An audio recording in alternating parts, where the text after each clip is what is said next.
주님의 날입니다. 다 같이 자리에서 일어나셔서 살아계신 하나님께 예배드리겠습니다.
복음에는 하나님의 의가 나타나서 믿음으로 믿음에 이르게 하나니 오직 의는 믿음으로 말미암아 살리라 함과 같으니라. 아멘.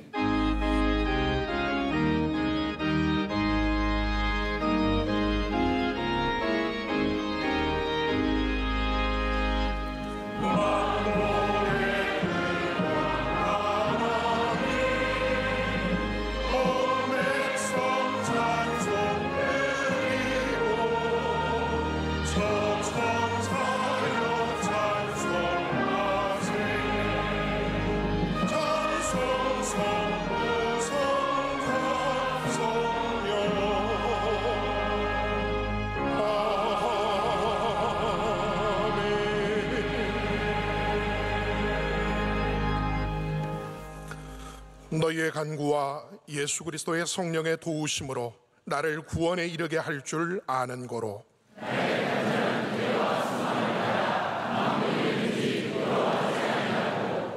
지금도 전과 같이 온전히 담대하여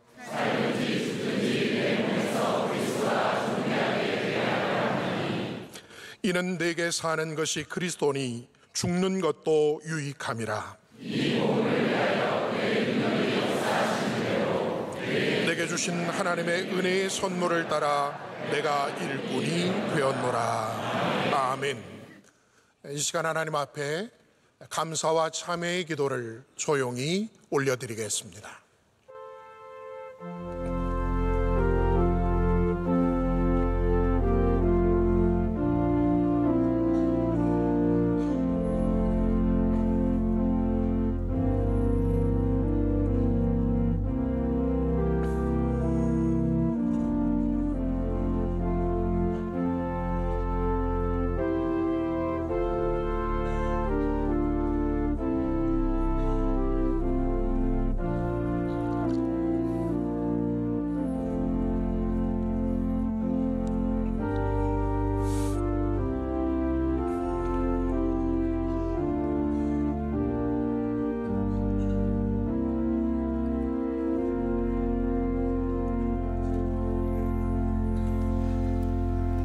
전능하사 천지를 만드신 하나님 아버지를 내가 믿사오며 그 외아들 우리 주 예수 그리스도를 믿사오니 이는 성령으로 잉태하사 동정녀 마리아에게 나시고 본디오 빌라도에게 고난을 받으사 십자가에 못 박혀 죽으시고 장사한 지 사흘 만에 죽은 자 가운데서 다시 살아나시며 하늘에 오르사 전능하신 하나님 우편에 앉아 계시다가 저리로서 산자와 죽은 자를 심판하러 오시리라. 성령을 믿사오며 거룩한 공회와 성도가 서로 교통하는 것과 죄를 사하여 주시는 것과 몸이 다시 사는 것과 영원히 사는 것을 믿사옵나이다. 아멘.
예배를 위하여 김종흥 장로님께서 기도하시겠습니다.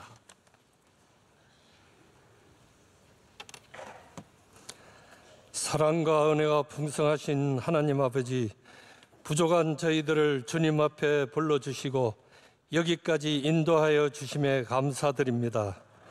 저희들은 오늘도 세상의 온갖 근심과 걱정, 무거운 짐 지고 이 자리로 나왔습니다.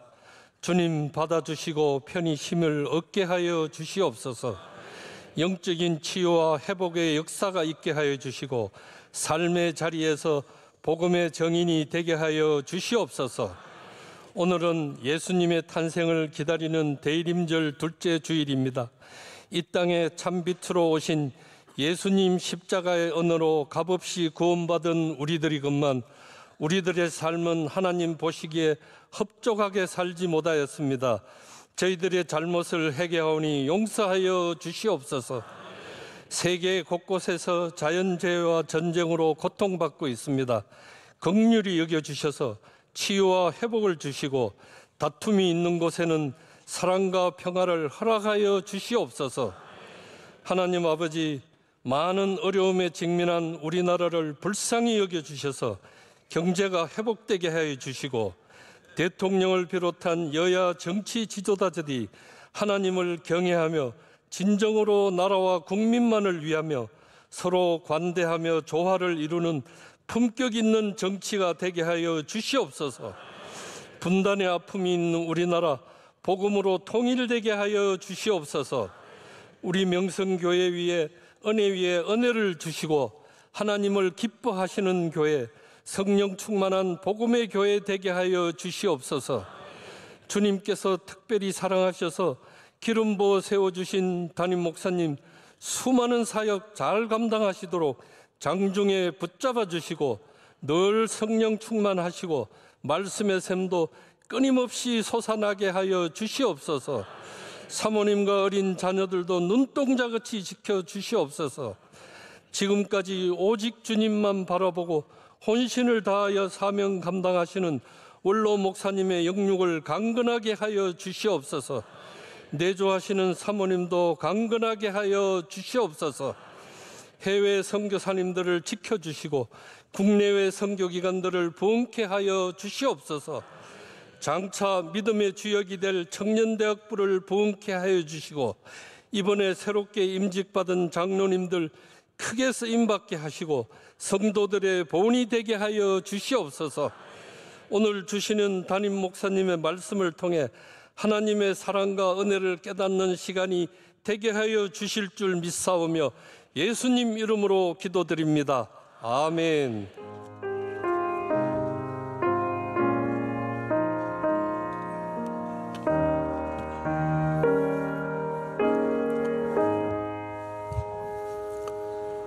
오늘 우리에게 주시는 하나님의 말씀은 신약성경 갈라디아서 1장 6절로 10절 말씀입니다.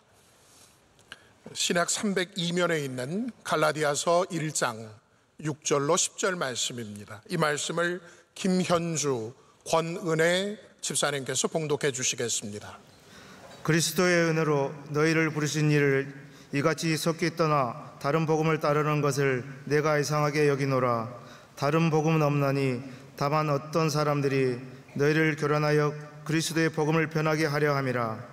그러나 우리나 혹은 하늘로부터 온 천사라도 우리가 너희에게 전한 복음 외에 다른 복음을 전하면 저주를 받을지어다.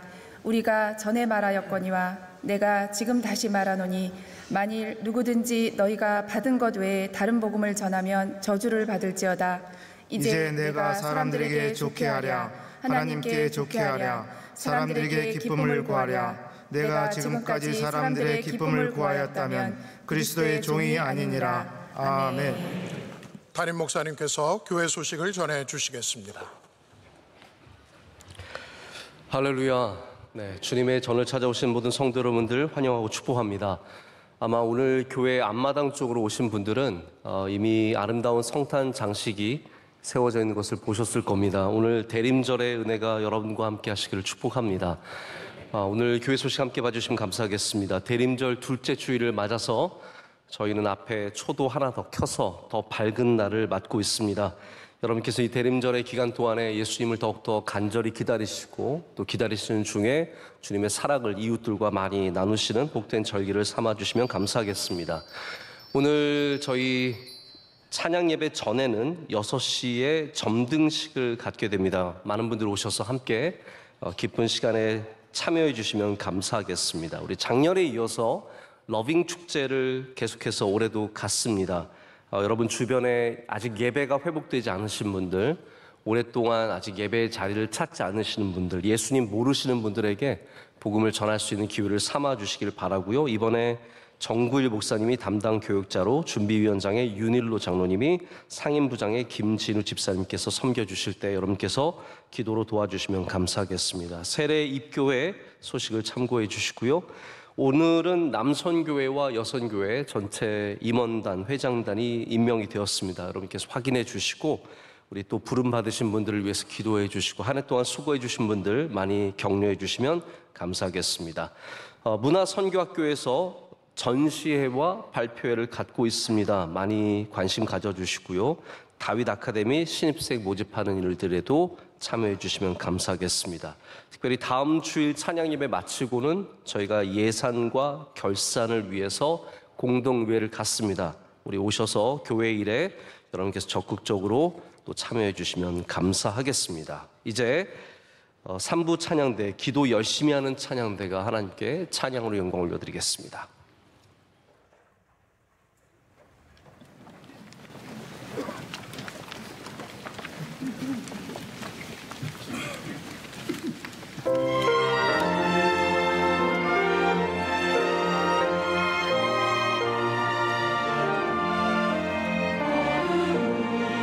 마음은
이제 말씀으로 은혜 받는 시간입니다. 담임 목사님께서 자유함을 얻게 하는 두 개의 기본기, 제 말씀 선포하실 때 큰 은혜의 시간이 될 줄 믿습니다. 네, 아름다운 찬양 하나님께 큰 영광이 된 줄로 믿습니다. 제가 어렸을 때 저희 집에는 좀 독특한 구조물이 하나 있었습니다. 바닥에 어항이 놓여져 있었습니다. 저희 부목사님 중에 손재주가 굉장히 좋은 분이 계셨는데 그분께서 자체 제작하는 어항이 있었습니다.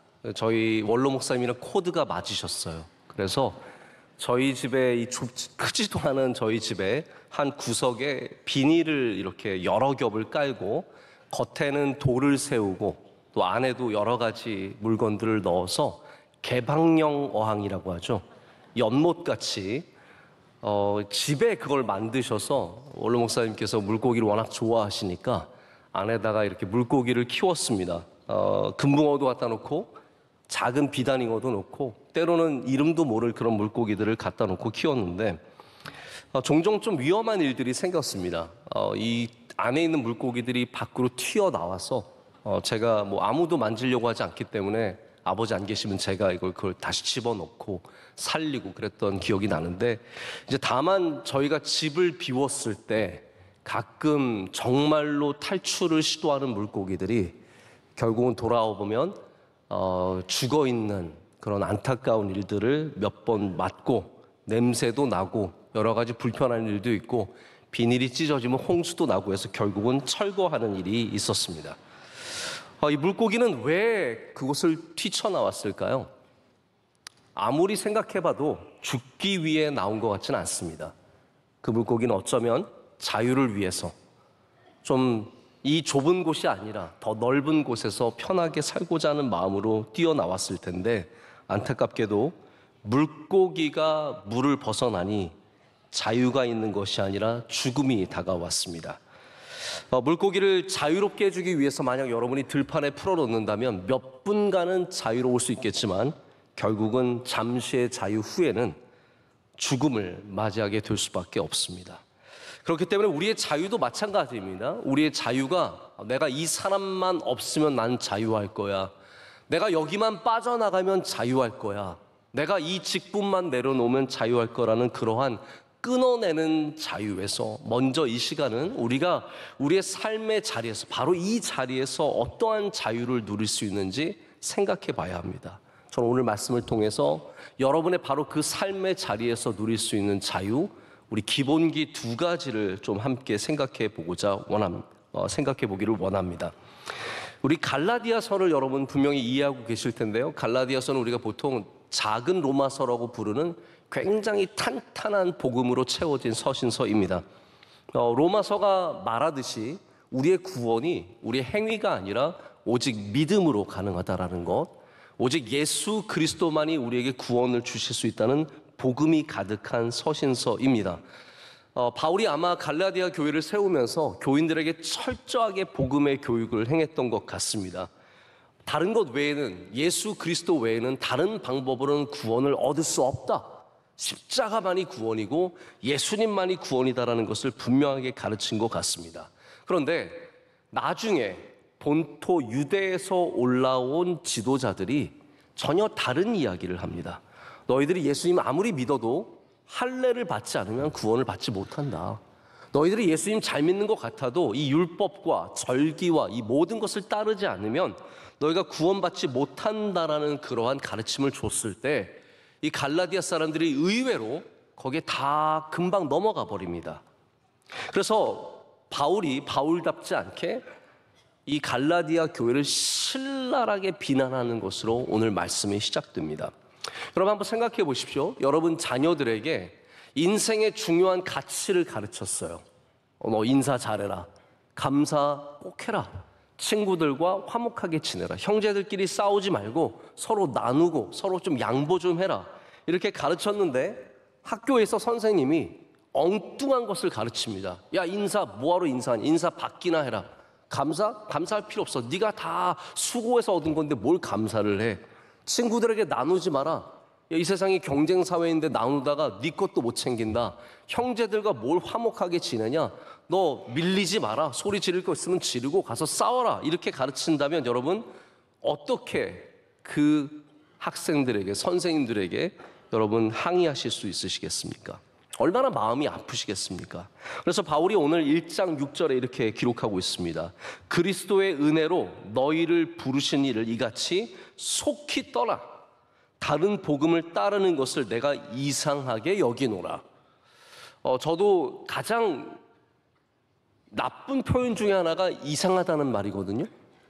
근데 바울도 지금 이상하게 여긴다라고 말하면서 굉장히 신랄하게 비난을 하고 있습니다. 보통 바울의 서신서들, 우리가 에베소서도 주일 저녁에 말씀을 보고 있는데 에베소서도 그렇습니다. 다 격려고 위로고 기도고 축복이에요. 그런데 이 갈라디아서는 처음부터 강경한 말투로 그건 아니라는 거예요. 여러분 원래 복음은 그렇습니다. 복음은요 아닌 건 아닌 겁니다. 잘못된 거는 잘못된 것이죠. 그래서 복음은 굉장히 선명합니다. 복음은 분명합니다. 애매모호함이 없습니다. 적당한 것이 없습니다. 복음은 그래서 잘못된 것이 섞이면 더 이상 복음이 아닙니다. 여러분 우리가 식사할 때 된장찌개 좀 짜도 먹습니다. 좀 싱거워도 먹습니다. 김치찌개 김치가 몇 개 없어도 먹습니다. 돼지고기가 들어가도 먹고 안 들어가도 먹습니다. 밥도 약간 설익어도 먹고요. 좀 꼬들꼬들해도 먹습니다. 조금의 차이가 있어도 여전히 된장찌개고 여전히 밥입니다. 하지만 복음은 그렇지 않습니다. 복음은 예수 그리스도 외에 다른 게 들어가면 복음이 아닙니다. 뭐 예수님 믿는데 11조 안 하면 구원 못 받습니다. 그건 복음이 아닙니다. 예수님 믿는데 조금 뭐 잘못하고 이런 거 더하고 빼고 이렇게 되면 그건 절대로 복음이 아니라 오늘 말씀에 나오는 것처럼 교란하는 것이고 그것은 속이는 것이고 그런 것을 전하는 사람은 저주를 받아야 된다고 강경하게 말하고 있습니다. 갈라디아 교회는 복음으로 인해서 자유함을 얻었는데 다시 멍에를 메고 종의 자리로 돌아가고 있습니다. 바울이 그것을 안타깝게 여기는 거예요. 저는 오늘 여러분에게 이 말씀을 전하면서 복음으로 하나님의 자녀가 되어서 자유한 삶을 사시길 축복합니다. 세상에 매이지 마시고 다시 종의 자리로 돌아가지 마시고 자유한 삶을 위해서 다시 이 복음을 굳게 붙잡으시고 제가 지금부터 말씀드리는 두 가지 기본기를 분명히 더하시기를 바랍니다.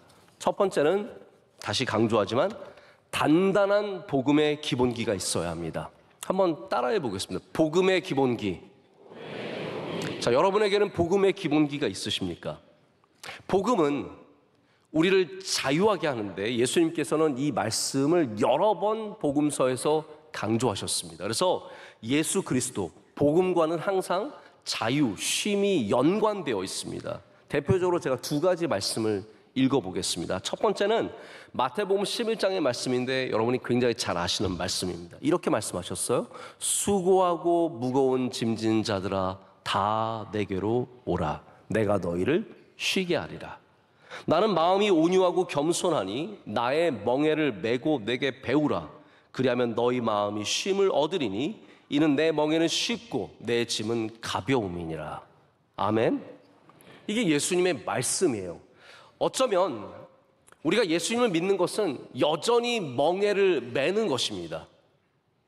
여전히 예수님 믿기 때문에 힘든 일들도 있고 해야 될 일들도 많습니다. 그러나 분명한 것은 뭐냐면 예수님이 주시는 단단한 그 멍에는 우리를 오히려 더 자유롭게 합니다. 우리에게 쉼을 준다는 것이죠.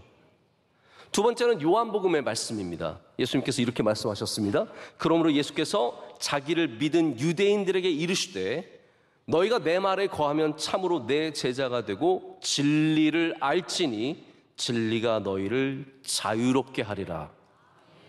예수님이 진리이십니다. 예수님의 말씀이 진리입니다. 내가 곧 길이요 진리요 생명이라고 말씀하셨기 때문에 우리는 그 진리 안에 들어갈 때 진정한 자유를 누리게 되어 있습니다. 그래서 이 갈라디아서는 복음이 명확하게 제시되고 있습니다. 예수 그리스도 외에는 구원이 없다는 거죠. 우리의 행위와 우리의 능력과 우리의 공로로 되는 것이 아니라 오직 예수 그리스도를 믿는 그 복음 안에서, 그 진리 안에서 그 멍에를 맬 때 참된 구원을 얻게 된다고 말하고 있습니다. 그래서 여기에 애매모호함이 없습니다. 적당한 게 없습니다. 근데 복음을 애매모호하게 붙잡고 있으면, 적당하게 믿고 있으면, 그리고 특별히 잘못된 복음을 믿고 있으면 우린 자유함이 없습니다. 그래서 7절은 이렇게 말합니다. 다른 복음은 없나니 다만 어떤 사람들이 너희를 교란하여 그리스도의 복음을 변하게 하려 함이라. 바울이 가르친 그 복음 외에 다른 것은 없다라고 말합니다. 여러분, 그래서 누군가가 여러분을 자꾸 속이고, 야, 지금 그거 믿는 거 아니야, 성경 봐, 이렇게 말하고 있어, 뭐 이거 공부 좀 해볼까? 이러면 단호하게 잘라내셔야 합니다. 거기에 넘어가신 분들은 복음을 분명하게 알지 못했기 때문에 넘어간 거예요. 여러분, 우리의 어떤 새로운 지식이 우리를 구원하는 게 아닙니다. 우린 이미 알고 있습니다. 예수 그리스도만이 길이요 진리요 생명이십니다. 자꾸 다른데 애매모호하게 넘어가지 마시고 오늘 다시 이 명확한, 분명한, 선명한 복음을 붙잡으셔야 합니다. 그래서 바울은 어디까지 나가냐 하면, 하늘에서 온 천사라도 다른 복음을 전하면 저주를 받을 거라고 했습니다. 여러분, 천사도 저주할 수 있으면 유대에서 온 거짓 선생들은 당연히 저주할 수 있게 되는 거죠. 그만큼 복음에 대해서는 강력한 메시지를 전하고 있습니다.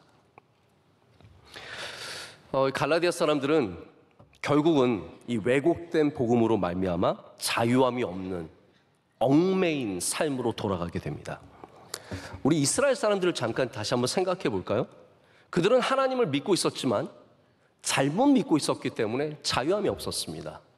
이런 일들이 생깁니다. 잘못 믿으면 자유함이 없습니다.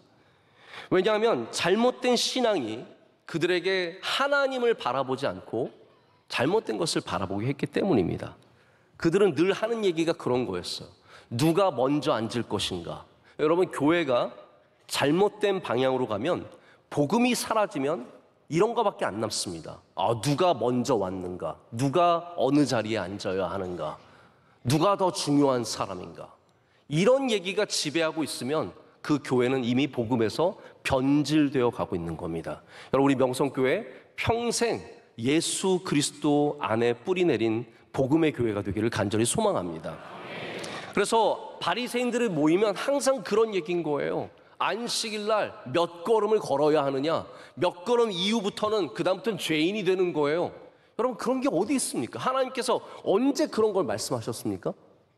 복음이 변질되면 이런 식으로 나가게 되는 겁니다. 그래서 예수님께서 이 땅에 오셨을 때 예수님이 일부러 안식일 날 사람을 고치셨어요. 예수님도 성격이 약간 좀 독특한 부분이 있어요. 생각해 보세요. 바리새인들이 그렇게 싫어하는데 예수님은 굳이 주일날, 안식일 날 사람을 자꾸 고치시는 거예요. 처음에 손 마른 사람 고치고 나서 난리가 났습니다. 안식일이 그래도 됩니까? 그랬더니 예수님께서 뭐라고 말씀하세요? 안식일 날 선을 행하는 것이 옳으냐 그르냐라고 물어보시잖아요. 내 아버지께서 지금도 일하시니 나도 일한다고 말씀하십니다. 할렐루야. 그래서 요한복음을 보면 예수님께서 사람을 고치시는 일들이 대부분 안식일 날 이루어져요. 맹인도 안식일 날 고치시고 38년 된 병자도 안식일 날 고치시고, 그래서 바리새인들이 예수님을 죽이기로 작정한 것이 바로 이런 일들을 통해서입니다. 안 그래도 밉상인데 자꾸 안식일 날 그들이 그렇게 뭐라고 하는데도 사람을 고치고 자꾸 성질을 건드리니까 바리새인들이 안 되겠다, 쟤는 죽여야겠다라가 돼버리는 겁니다. 근데 여러분, 예수님은 분명하셨습니다. 너희 그거 잘못된 신앙이라는 거예요. 하나님 앞에서 그런 건 중요하지 않다라는 겁니다. 정말 하나님 바라보는 신앙을 가지면 자유합니다. 여러분, 안식일은 기쁜 날입니다. 주님의 날은 우리 하나님을 즐거워하며 기뻐하며 감사하는 날인데, 모든 것들이 잘못되어 버리면 이렇게 우리를 누르고 억누르고 수만하실 수 없는 그러한 아주 답답한 곳으로 만들어 버립니다. 저는 기독교를 이렇게 정의해 버리는 것이 굉장히 안타깝습니다. 세상에 나가서 우리가 복음을 전할 때 예수 그리스도를 전해야 되는데 자꾸 사람들은 어떻게 몰아갑니까? 다른 쪽으로 몰아가요. 술 마셔도 돼요? 안 돼요? 이런 걸로 얘기를 합니다. 내가 아는 뭐 장로님은 뭐 큰 교회 장로님인데 뭐 술만 엄청 잘 드시던데? 여러분, 그렇게 얘기를 다른 쪽으로 끌고 가면 여러분 그걸 빨리 끊으셔야 해요. 거기에 대해서 뭐 왈가불가 할 거 없습니다. 우리는 다시 예수님 얘기를 해야 돼요.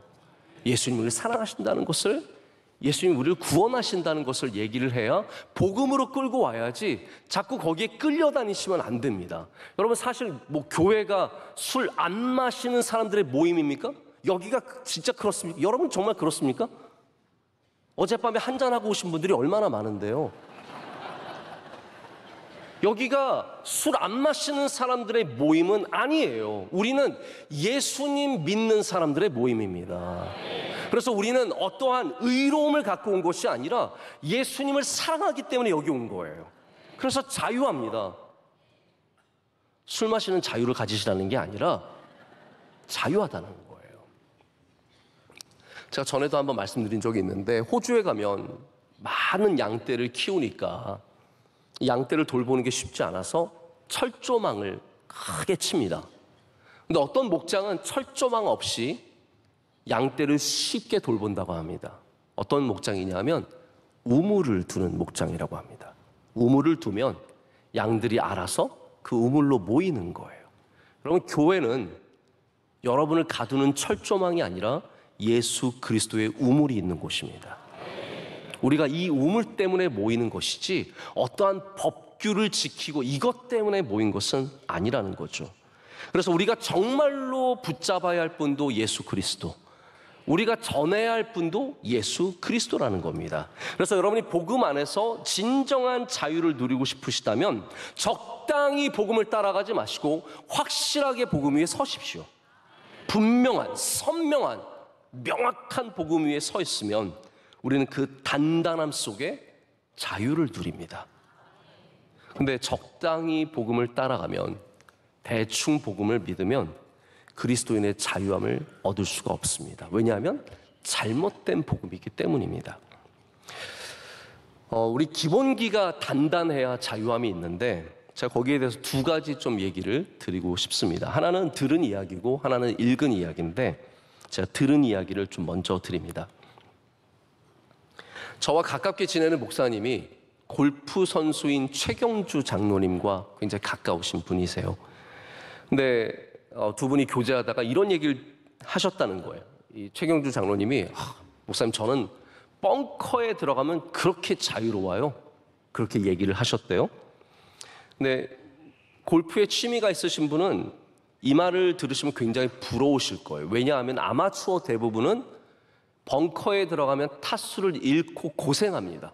빠져나오는 게 쉽지 않기 때문이죠. 벙커라는 것은 모래 함정이에요. 그래서 선수들이 잘못 쳐서 정확하게 치지 않고 벙커에 빠지면 고생 좀 해봐라 하고 만든 것이 벙커라고 합니다. 모래 함정이니까요. 근데 최경주 선수는 왜 모래 함정에 들어가면 기쁘고 좋고 편안하냐면, 이분이 전라남도의 섬 출신입니다. 그래서 골프 선수가 될 때 그 흔해 빠진 모래밭에서 항상 골프를 연습했다는 거예요. 모래에서 늘 공을 치는 연습을 하니까 모래를 만나면 편안한 거예요. 여기 모래네? 늘 내가 치던 곳이고 뭐 이게 뻔한 거예요. 그러니까 남들이 막 긴장하고 들어가는 그 모래밭에 이분은 웃으면서 들어가는 거예요. 심지어는 좀 코스가 어렵다 싶으면 벙커에 집어넣고 본대요. 우선 저기다 집어넣게. 그리고 벙커에 집어넣은 다음에 그 다음에 자기 플레이를 만들어 간다고 합니다. 여러분, 왜 이 어려운 모래 함정이 이분에게는 편안한 곳이 되었을까요? 기본기가 단단하기 때문입니다. 그 안에서 많은 연습을 하고 수고를 하니까 거기가 편안한 거예요. 여러분, 믿음의 훈련을 많이 받으면 교회가 편안합니다. 교회 와서 좋습니다. 예배를 드릴 때 편안합니다. 기본기와 깊은 관계가 있습니다. 여러분이 복음의 단단한 믿음은 그 위에 서 있으면 우리 하나님 안에서 주시는 자유가 얼마나 편안한지 모릅니다. 단단한 기본기가 주는 자유함이 있습니다. 읽은 이야기도 말씀을 드릴게요. 조훈현이라고 하는 아주 유명한 바둑 기사가 있습니다. 이분은 우리나라 바둑계의 전설과 같은 분이죠. 이분은 어려서부터 바둑을 떴는데 워낙 머리가 좋고 수가 좋으니까 어른들도 다 이기는 거예요. 그래서 이 어린 마음에 어른들 이기는 재미로 아주 독특한 수를 많이 떴다고 합니다. 하지만 이분이 일본에 유학을 가는데 그곳에 가서 자신이 둔 바둑이 얼마나 천방지축의 부끄러운 바둑이었는지를 깨닫게 됩니다. 왜냐하면 기본기는 없고 머리로만 둔 거예요. 이 뛰어난 머리로 갖가지 수를 두고 사람들을 놀리고 괴롭히는 재미가 있었는데, 일본에서 정석을 똑바로 배운, 정석으로 똘똘 뭉쳐있는 이 일본 기사들과 바둑을 두면서 완전히 처절하게 진 겁니다. 그러면서 이분이 깨달은 것이 내가 정석을 제대로 해야겠다라고 해서 다시 바둑을 배우기 시작하고, 그 다음에야 그 정석 위에 새로운 자유함을 얻게 되니까 완전히 모든 사람들을 압도하는 기사가 될 수 있었다고 합니다. 여러분, 맞습니다. 우리가 복음의 정석을 단단하게 다져야 자유로움을 가질 수 있는데, 이것 없이 자유로움만 가지려고 하니까 방종하게 되고 실수하게 되는 삶이 나오는 겁니다. 저도 개인적으로 이 이야기를 보면서 좀 생각해 본 게 있습니다. 우리 목회자들 가운데도 좀 남들과 다른 그런 것을, 특별함을 아주 중요하게 여기는 분들이 있습니다. 설교도 좀 특별하게 하기를 원하고, 목회도 좀 특별하게 하기를 원하고, 성경의 해석을 1차적인 본문이 제시하는 그러한 메시지보다 그 안에 단어를 아주 신비하게 해석을 해서 우리가 전혀 알지 못하는 얘기를 하는 걸 아주 즐거워하고, 1차적인 메시지보다 3차적인, 4차적인 메시지까지 파고 들어가서 전혀 알지 못하는 얘기, 이런 걸 굉장히 좋아하는 분들이 많은데, 저는 그게 상당히 위험하다고 생각을 합니다. 제가 신학교 다닐 때도 저희 학교에서 설교 대회 같은 게 있었습니다. 저는 설교 대회라는 것 자체가 좀 문제가 있는 것 같아요.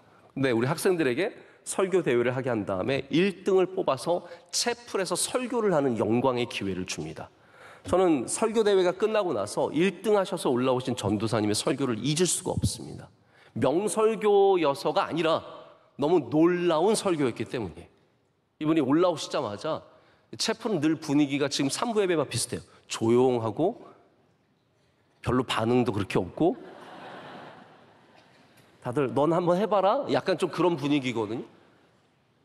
근데 이 전사님이 딱 올라와서 여보시오! 문 좀 여시오! 그러시는 거예요. 보니까 본문이 무슨 라합의 본문이었는데 정탐꾼들이 와서 문을 막 두드리고 그런 장면이었어요. 이분이 이야기 설교에 빠져가지고, 근데 그게 또 1등을 했어요. 여러분, 이 특별한 설교가 제가 못해서 안 하는 게 아닙니다. 저도 하라면 할 수 있습니다. 오늘 설교 갈라디아 교회야! 너 이따기로 할래? 근데 여러분, 매번 와서 제가 특별한 설교를 한다고 생각해 보세요. 과연 여러분 은혜 받는 것이 어떻게 될까요? 쉽지 않을 거라고 생각합니다. 여러분, 오늘 혹시 특별한 설교를 들으러 오셨습니까? 오늘 특별한 목사를 만나러 오셨습니까? 오늘 우리가 이곳에 온 것은 특별한 설교, 특별한 메시지, 특별한 목사가 아니라 우리는 복음을 듣기 위해 왔고, 예수님을 위해 만나기 위해 왔고, 복음 위에 서기 위해 왔습니다. 그렇기 때문에 너무 특별한 것을 사모하지 마시고 복음을 사모하시길 축복합니다. 그 믿음이 오래갑니다. 그 믿음이 단단합니다. 기본기의 단단함이라는 것이 우리 삶에 얼마나 중요한 바탕인지 모릅니다. 아무 쌓은 것 없이 자유함만 누리는 사람들은 잘못된 길로 많이 빠져나갑니다. 다시 한번 여러분들이 예수 그리스도의 복음 위에 단단히 서시기를 축복합니다. 두 번째는 단단한 시선의 기본기입니다. 다시 한번 따라해 보겠습니다. 시선의 기본기. 우리 10절의 말씀이 어떠한 자유함이 우리에게 필요한지를 보여주는 굉장히 중요한 말씀입니다. 이 말씀은 우리 성경 안에서도 굉장히 중요한 자리를 차지하고 있고요. 그리고 여러분들이 자유함을 갖기 위해서 반드시 가져야 하는 기본기 중에 하나입니다. 그것은 뭐냐 하면 하나님을 바라보는 시선을 가지라입니다.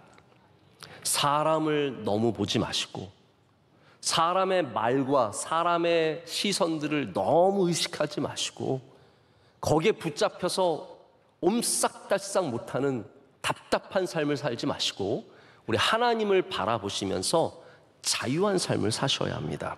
그래서 성경 안에는 이와 비슷한 맥락의 말씀들이 많이 나옵니다. 제가 몇 가지만 좀 여러분께 보여드리기 위해서 말씀을 준비했습니다. 한번 함께 보실까요? 데살로니가 전서 2장 4절의 말씀입니다. 제가 읽어드립니다. 오직 하나님께 옳게 여기심을 입어 복음을 위탁받았으니 우리가 이와 같이 말함은 사람을 기쁘게 하려 함이 아니요 오직 우리 마음을 감찰하시는 하나님을 기쁘시게 하려 함이라. 에베소서 6장 6절의 말씀 우리 한번 다 같이 읽어볼까요? 눈가림만 하여 사람을 기쁘게 하는 자처럼 하지 말고 그리스도의 종들처럼 마음으로 하나님의 뜻을 행하고. 아멘. 제가 마지막 잠언 16장 7절만 읽어드립니다. 사람의 행위가 여호와를 기쁘시게 하면 그 사람의 원수라도 그와 더불어 화목하게 하시느니라. 아멘. 여러분, 우리가 사람을 기쁘게 하려면요, 바울도 지금 그겁니다. 내가 이렇게 너희들에게 강경하게 말하는 이유가 뭐냐는 거예요.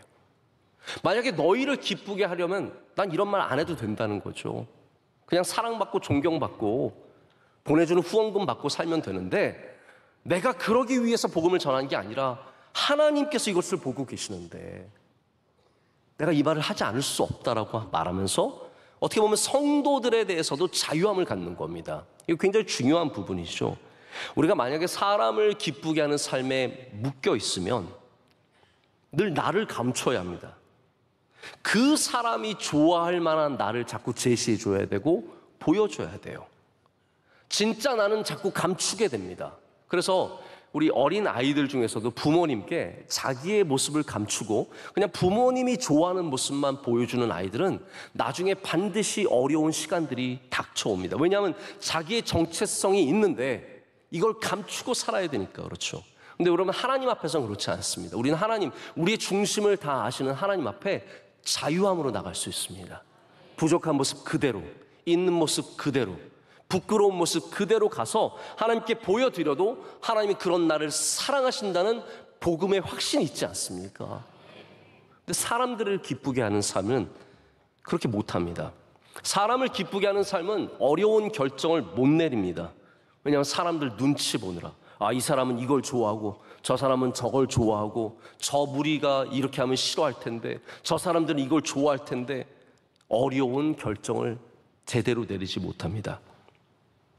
남을 기쁘게 하기 위해서 안 해도 되는 일을 해야 되고 내 짐이 더 쌓여갑니다.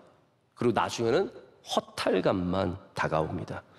중요한 결정을 못 내리고 회피합니다. 이거 미뤄야 돼요. 왜냐하면 사람들 눈치 보느라 결정을 못하니까 자꾸 일이 미루어집니다.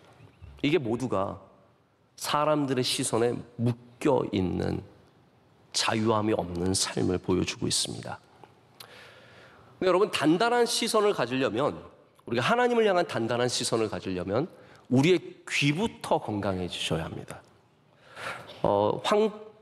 황현산이라고 하는 교수님이 계신데 그분이 쓰신 밤이 선생이라는 책이 있습니다. 여기에 굉장히 재밌는 얘기가 하나 나와요. 소설가 한창훈 씨가 들려주는 이야기가 나오는데 이런 이야기입니다. 참 못된 걸로 여러 마을에 소문이 난 시어머니 한 분이 계셨습니다. 못된 분은 꼭 시어머니예요.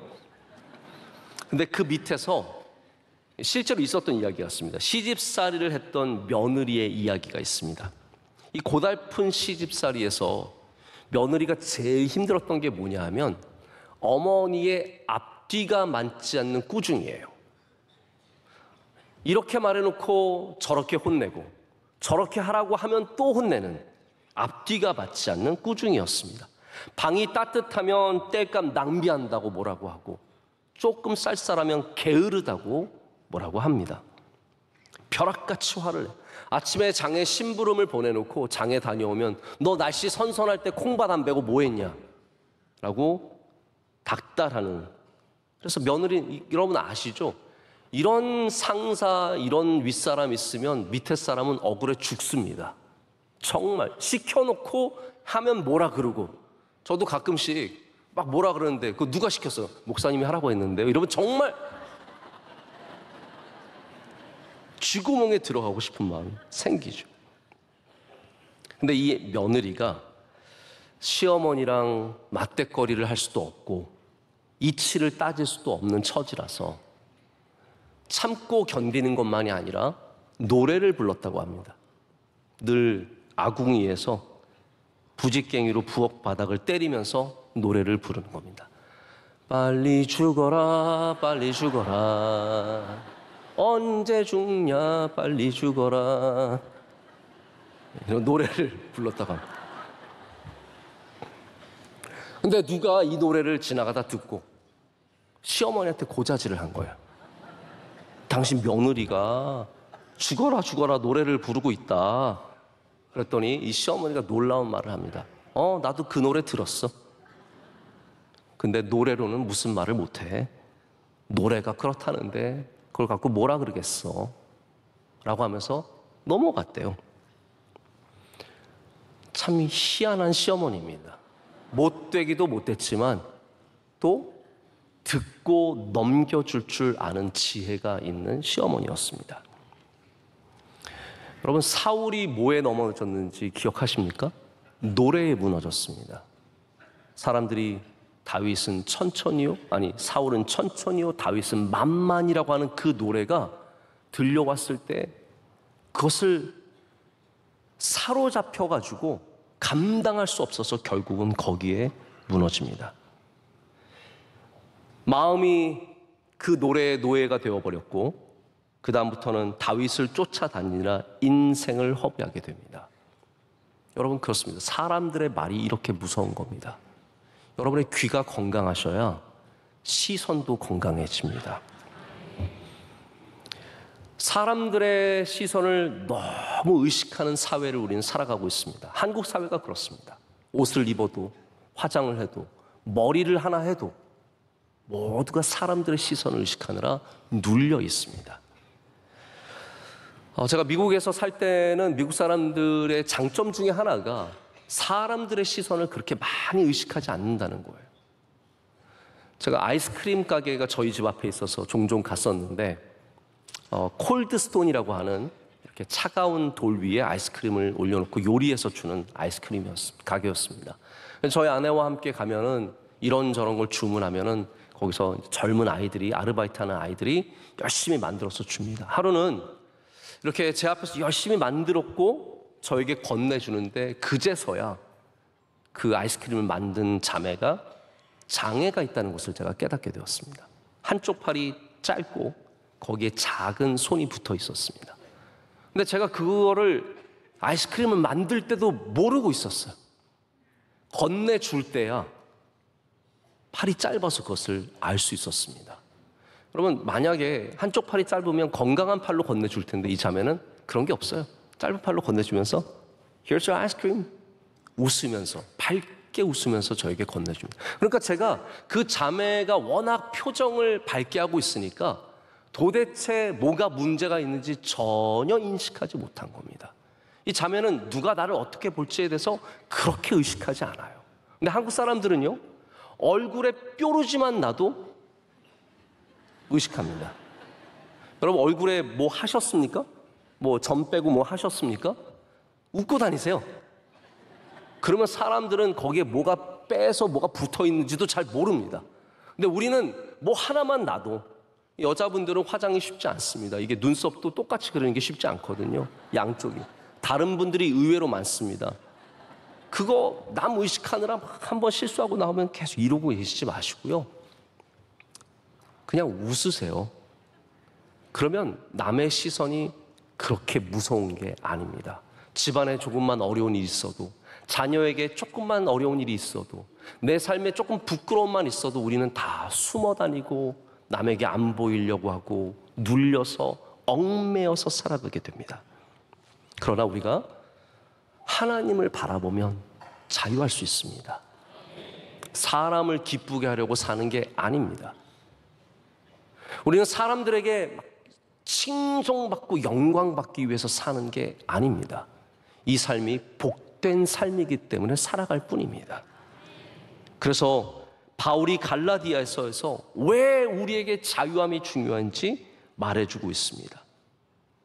여러분의 시선, 여러분이 갖고 있는 믿음, 우리가 어떻게 갖느냐에 따라서 자유함이 올 수도 있고, 온갖 노예로, 온갖 묶여서 힘들고 전전긍긍하는 답답한 삶을 살아갈 수도 있다는 것이죠. 여러분, 오늘 자유함을 얻어 가시기를 축복합니다. 이 복음으로 인해서, 하나님을 바라보는 시선으로 인해서 여러분에게 하나님이 주시는 자유함이 넘쳐나시기를 축복합니다. 말씀을 맺습니다. 이 freedom이라고 하는 단어는, 자유는 인도 게르만어에서 왔다고 합니다. 근데 이 어원이 바로 비슷한 단어인 friend에서 나왔다고 합니다. 저도 이 사실을 듣고 나서 굉장히 흥미로웠습니다. friend와 freedom이 같은 어원을 갖고 있다고 합니다. 그래서 자유라는 말은 원래부터 관계적인 언어라는 거죠. 나 다 끊어지면 자유한 것이 아니라 오히려 온전한 관계에서 자유가 생긴다는 거예요. 여러분, 예수님은 우리의 친구십니다. friend. 예수님이 우리의 프렌드이기 때문에 예수님과 함께 할 때 우린 진정한 프리덤을 누리게 된다는 말입니다. 오늘 이 성전을 떠나가실 때 우리의 친구 되신 주님과 손잡고 나가시길 축복합니다. 그 복음을 잡고 그 주님을 바라보는 시선을 가질 때 우리는 이 세상에서 자유함으로 살아가는 주의 백성들 될 줄로 믿습니다. 기도하겠습니다. 하나님 감사합니다. 오늘 주님의 말씀 우리의 마음에 붙잡고 또한 주님의 말씀으로 자유함을 얻습니다. 우리 모든 얽매였던 것들이 다 풀려지게 하여 주시오며 주님이 주시는 평안의 자유를 누리게 하여 주시옵소서. 예수님의 이름으로 기도드립니다. 아멘. 주신 말씀을 생각하며 찬송가 292장을 부르실 때 새가족 등록과 함께 준비하신 예물을 봉헌하겠습니다.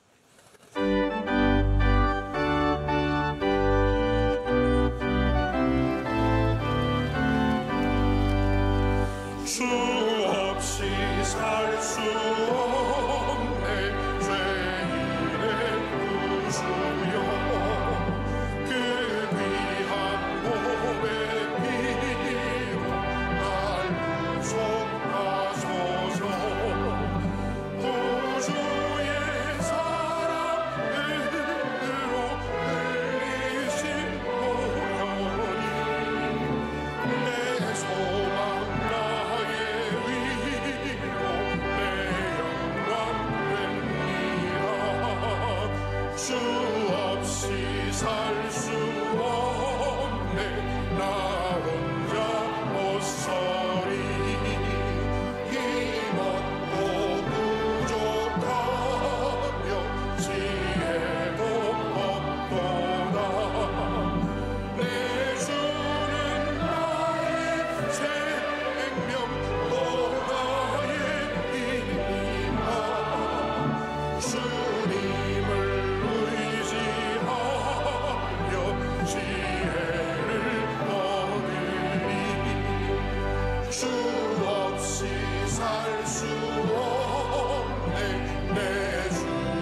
만왕의 왕 되신 하나님 아버지, 주님의 이름을 높이 찬양하며 영광을 올려드립니다.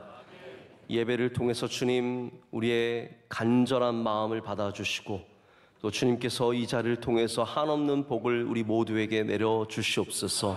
매어있는 자, 불안한 사람들, 잠 못 이루는 사람들, 어려움 속에 답답하고 괴로운 사람들, 하나님 오늘 주의 말씀으로 자유함을 허락하여 주시옵소서. 반드시 하나님께서 건져주시고 역사하시고 인도하시며 잘되게 하실 줄로 믿습니다. 이 시간 주님께 감사의 마음을 담아 우리의 간절한 기도의 제목과 함께 예물을 올려드릴 때 기뻐 받아 주시옵소서. 드리는 모든 손길들과 드리지 못한 분들에게도 하나님의 크신 은혜를 내려주시며 우리의 간절한 기도의 제목들이 응답받게 하여 주시옵소서. 예물이 쓰이는 곳마다 외로운 곳, 어두운 곳, 하나님 괴로운 곳에서 주의 사랑과 주의 능력이 나타나게 하여 주시옵소서. 하나님 우리 대한민국 위에 주의 긍휼을 흘려보내 주시옵소서.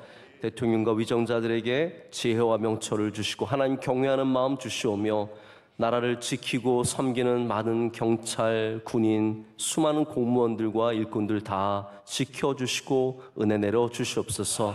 하나님 겨울이 다가올 때 우리 주변의 어려운 이웃들을 기억하게 하시고 사랑의 손길을 베풀게 하여 주시오며 주님의 오시는 소식이 우리 모두에게 큰 기쁨이 되도록 주여 도와 주시옵소서. 우리 명성교회가 좋은 교회 되기를 간절히 소망합니다. 단단한 복음 위에 서게 하여 주시오며 하나님 세상의 문화가 틈타지 못하게 하여 주시옵고 아버지 기뻐하시는 교회로서 주의 영광과 주의 복음을 전하게 하여 주시옵소서. 하나님 우리 교회의 안팎을 지켜주시옵고 교회 수많은 부서들을 성령 충만케 하여 주시오며 우리 선교사님들과 선교지 위에 기름을 채워 주시옵소서. 오늘도 섬기는 주님의 종들을 기억하여 주시되 기도하신 장로님의 기도를 기뻐 흠양하여 주시옵고 성경 봉독한 믿음의 가정 위에 한없는 주의 복을 더하시며 찬양대의 찬양을 기뻐 받아주시고 모든 예배위원들과 섬기는 분들과 보이지 않는 곳에서 수고하는 주의 종들까지 일일이 기억하여 주시옵소서. 원로 목사님에게 주님 강건함의 은혜를 주셔서 지방에서 말씀 전하실 때 주 예수 그리스도의 은혜가 풍성하게 하여 주시옵소서. 모든 것 감사드리며 예수님의 이름으로 기도드립니다. 아멘. 우리 3부 예배에 등록하신 분들이 계십니다. 우리 크게 박수로 환영하겠습니다. 잘 오셨습니다. 환영합니다. 환영합니다. 감사합니다. 잘 오셨습니다. 오늘 찬양대의 찬양도 큰 은혜 받았습니다. 박수로 축복하겠습니다. 사랑합니다. 축복합니다. 감사합니다. 우리 대림절이 가까울수록 예배가 점점 채워지고 있습니다. 여러분들 3부 예배 나오시는 분들은 특별히 우리가 요즘에 우리 모든 비디오실을 다른 예배 공간으로 쓰고 있기 때문에 조금씩 더 앞자리로 나와주시고 또 틈들을 좀 채워주셔서 우리 나중에 오시는 분들이 자리를 또 불편하지 않도록 여러분께서 협조해 주시면 감사하겠습니다. 우리 옆에 분들과 서로 축복하면서 인사하실까요? 자유하시길 축복합니다. 자유하시길 축복합니다. 자유함 속에 하나님의 은혜를 풍성히 누리신 여러분 되시기를 바라고요. 우리 교회에 들어오시다가 여러분 교회 크리스마스 장식 좀 보셨습니까? 네, 어떤 분들은 들어오시면서도 뭐가 있었는지 모르시는 분들도 계세요. 나가시면서 또 크리스마스 장식도 보시고 또 함께 오신 분들과 대림절의 기쁨을 많이 누리시기를 바랍니다. 우리 마지막 찬양 힘차게 하겠습니다.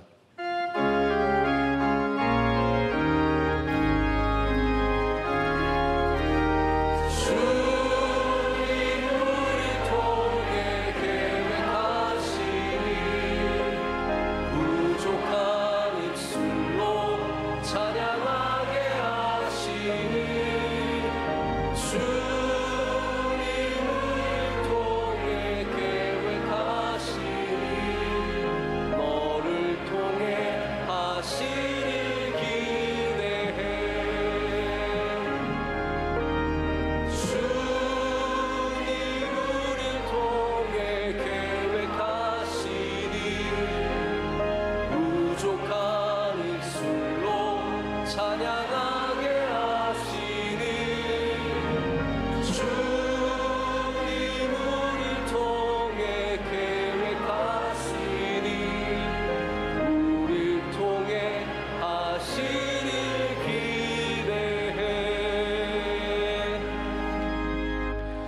이제는 우리 주 예수 그리스도의 크신 은혜와 하나님 아버지의 영원하신 사랑과 성령님의 임재하심과 우리를 자유케 하심이 주의 말씀에 서서 주님을 바라보는 시선으로 자유함을 얻고 나아가는 주의 모든 사랑하는 백성들과 그 귀한 가정들 위해 이제로부터 영원토록 함께 하시기를 간절히 축원하옵나이다. 아멘.